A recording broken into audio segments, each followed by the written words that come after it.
Hi friends, welcome to Vennela sweet home. అందరూ ఎలా ఉన్నారండి? ఇవాళ బొబ్బట్లు ప్రిపేర్ చేద్దామండి. అయ్యో, బొబ్బట్లు ఇది చాలా పెద్ద ప్రాసెస్ అండి. పప్పు ఉడికించుకోవాలి, తర్వాత పిండి కలిపించుకోవాలి, తర్వాత మనం మిక్సీ పట్టుకోవాలి కదండి, బెల్లం అన్నీ వేసి.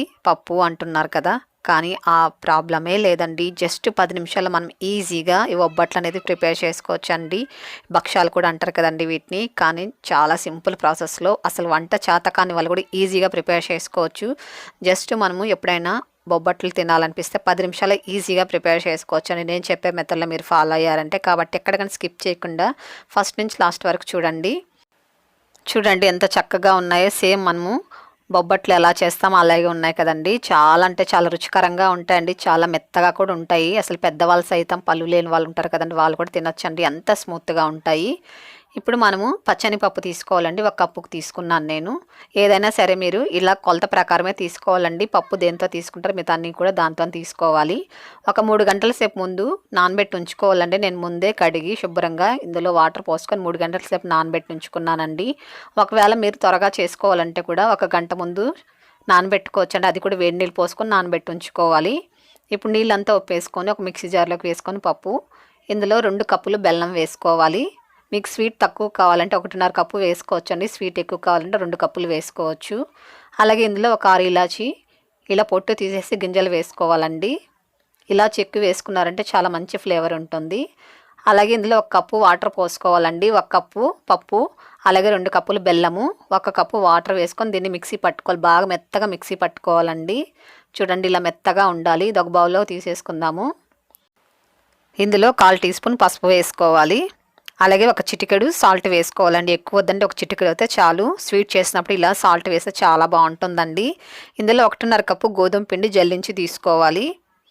ఇదంతా బాగా మిక్స్ చేసుకోవాలండి. పిండినంతా ఇలా విస్కర్తో మిక్స్ చేసుకున్నారంటే ఉండలు లేకుండా ఉంటుంది. కాబట్టి ఇలా విస్కర్తో మిక్స్ చేసుకోండి. మీరు పసుపు వేస్తున్నారు కదా, స్మెల్ వస్తుందేమో అనుకోవద్దండి. స్మెల్ అస్సలు రాదు. ఇదంతా బాగా కలిపిన తర్వాత ఇప్పుడు 1 కప్పు వాటర్ తీసుకున్నానండి. ఇది కొద్ది కొద్దిగా వేసుకుంటే మిక్స్ చేసుకోవాలి. చూడండి ఇవి కూడా వేసేసాను. కరెక్ట్గా సరిపోతుందండి. మనం మిక్సీ పట్టేటప్పుడు 1 కప్పు, అలాగే ఇలా పిండి మిక్స్ చేసేటప్పుడు 1 కప్పు వేస్తే కరెక్ట్గా సరిపోతుందండి. చూడండి ఇలాగ ఉండాలి పిండి. ఇది పక్కన పెట్టుకొని ఇప్పుడు స్టవ్ వెలిగించుకొని ఒక ప్యాన్ పెట్టుకొని దీనికి కాస్త నెయ్యి అప్లై చేసుకోవాలండి. మీరు నెయ్యి అన్నా తీసుకోవచ్చు, లేకపోతే ఆయిల్ అన్నా తీసుకోవచ్చు. ఇలా గరిటతో ఇలా పిండి వేసేసుకోవడమే అండి. 1.5 గంట పిండి వేస్తే కరెక్ట్గా సరిపోతుంది. ఇప్పుడు దీనిపైన మూత పెట్టుకొని సిమ్లో ఉంచుకోవాలండి. మనం ఇలా మూత పెట్టినప్పుడు సిమ్లో ఉంచుకోవాలి.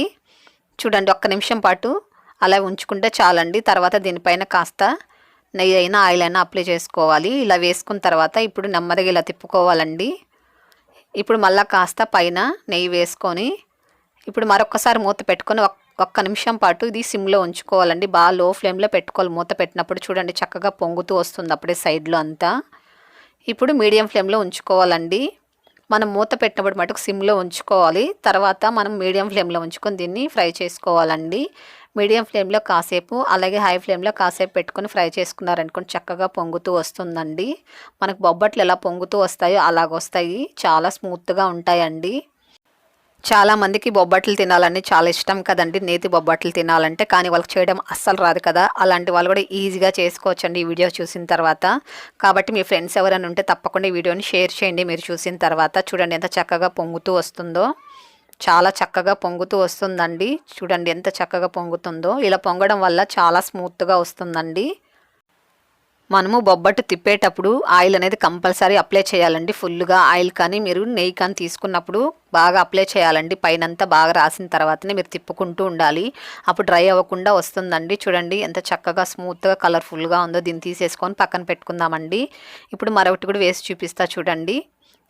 ఇది మరొకటి వేసేటప్పుడు కూడా బాగా లో ఫ్లేమ్లో పెట్టుకోవాలండి. ఒకవేళ ప్యాన్ కానీ మీకు బాగా వేడిగా ఉన్నట్లయితే స్టవ్ ఆపేసుకొని ఇది వేసుకోవాలండి. పిండిని హీట్ మట్టుకు ఉండకూడదు అస్సలు. ఇప్పుడు మూత పెట్టుకొని మరొక నిమిషం పాటు దీన్ని ఉడికించుకోవాలి. చూడండి బాగా డ్రైగా అయిపోయింది. ఇప్పుడు పైన అంతా కాస్త నెయ్యి వేసుకోవాలి. నెయ్యి వేసారంటే చాలా రుచికరంగా ఉంటుందండి. కానీ నెయ్యి చాలామంది తినరు కదా, అలాంటి వాళ్ళు ఆయిల్ వేసుకోవచ్చండి. ఇలా పైన మనము తిప్పినప్పుడంతా కూడా మనము నెయ్యి అన్న ఆయిల్ అన్న ఇలా వేసుకుంటూ ఉండాలండి. అప్పుడే మనకు విరక్కుండా పైనంతా చక్కగా ఇలా స్మూత్గా ఉంటుంది. అలాగే బాగా పొంగుతూ వస్తుందండి. కాబట్టి మీరు తిప్పినప్పుడంతా కంపల్సరీ మీరు నెయ్యి అయినా సరే, ఆయిల్ అయినా సరే ఇలా అప్లై చేసుకుంటూ ఉండాలి. అప్పుడే స్మూత్గా వస్తుందండి. నోట్లో వేసుకుంటే వెన్నలా కరిగిపోతుంది. మీరు డ్రైగా అలా ఇలా తిప్పేస్తూ ఉన్నారనుకోండి, డ్రై అయిపోతుంది, గట్టిగా చెక్కలాగా అయిపోతుందండి. కాబట్టి తిప్పుకున్నప్పుడంతా మీరు ఇలా కాస్త నెయ్యి కానీ ఆయిల్ కానీ ఇలా అప్లై చేస్తూ ఉండాలి. చూడండి ఎంత చక్కగా కలర్ఫుల్గా ఉందో. మనం ఇలా తిప్పుతూ ప్రెస్ చేస్తూ ఉన్నాం అనుకోండి, చక్కగా పొంగుతూ వస్తుంది. చూడండి ఎంత చక్కగా పొంగుతుందో. ప్రతి ఒక్కటి కూడా చక్కగా ఇలా పొంగుతూ వస్తాయండి. చూసారు కదండి ఎంత సింపుల్గా మనం 10 నిమిషాలు ఈజీగా బొబ్బట్లు ఎలా ప్రిపేర్ చేయాలో. మీరు కూడా ఒకసారి ఇలాగే ప్రిపేర్ చేసి ఎలాగొచ్చి నాకు తప్పకుండా కామెంట్ చేయండి. మీ ఫ్రెండ్స్ అందరికీ ఈ వీడియోని షేర్ చేయండి, లైక్ చేయండి. ఫస్ట్ టైం మీరు కనుక మన ఛానల్ చూస్తున్నట్లయితే ప్లీజ్ సబ్స్క్రైబ్ చేసుకోండి. మరో రుచితో మీ ముందుకు వస్తుంది వెన్నెలా స్వీట్ హోమ్.